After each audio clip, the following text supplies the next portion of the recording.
আবার ফুচকা দিয়ে চলে এসেছি বন্ধুরা। এই যে ফুচকা ভাজা হয়েছে, এই যে আলু আর এই দেখো এই ছোলা, পেঁয়াজ, নুন, কাঁচা লঙ্কা আর সাথে এই দই।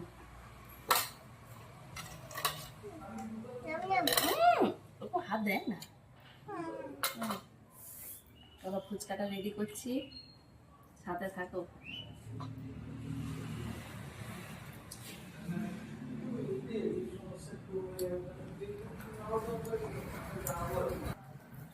ফুচকা বানাদের মধ্যে চটকে আলুটাকে ভালো করে মাখতে, দেখছো কেমন চটকে চটকে মাখছি, দারুণ সেন্ট হচ্ছে। ভাজা মশলাটা দেওয়া আছে তো,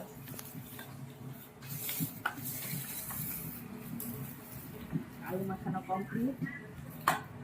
ঠিক আছে, লঙ্কাটা পরে দেবো, রেখেছি।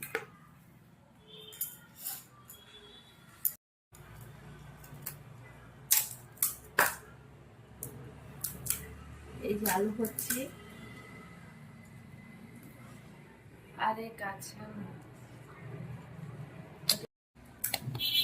আলুগুলো যে করে নিচ্ছি।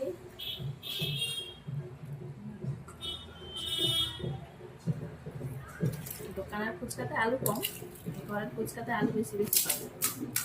এরা ঝাল খায় না, আমার ছেলে, তার জন্য এদের বের করে দিয়ে আমরা ঝাল দিয়ে খাবো, লঙ্কা দিয়ে খাবো।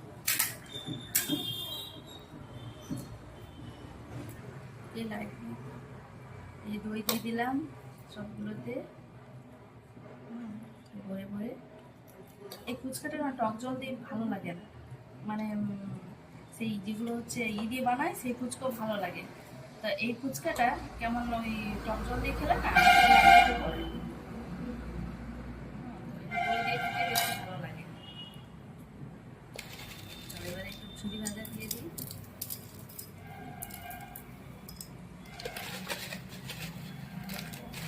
ঝুড়ি ভাজাটা এত বড় বড়, দেখুন সেই ইসের মতো বড় হয়ে গেছে, ম্যাগির মতো।